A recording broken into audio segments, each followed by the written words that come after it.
Does American Family Insurance cover windshield replacement? Yes, American Family Insurance provides coverage for windshield repair and replacement under its comprehensive auto insurance policies.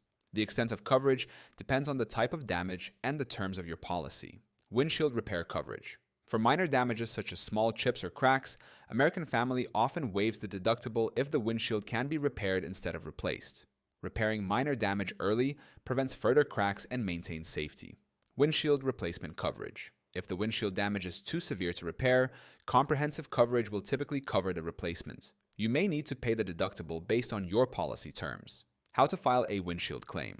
Step 1. Contact American Family Insurance. Report the windshield damage through their website, mobile app, or by calling customer service. Step 2.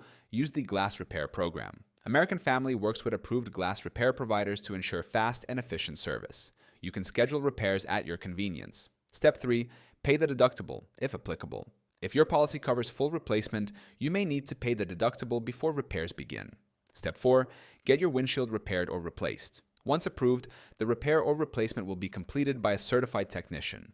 Final thoughts. Addressing windshield damage early can save you money and prevent further complications. Reviewing your comprehensive policy details can help you understand your deductible and available coverage options. To see the best offers on car insurance today, click on the link in the description below.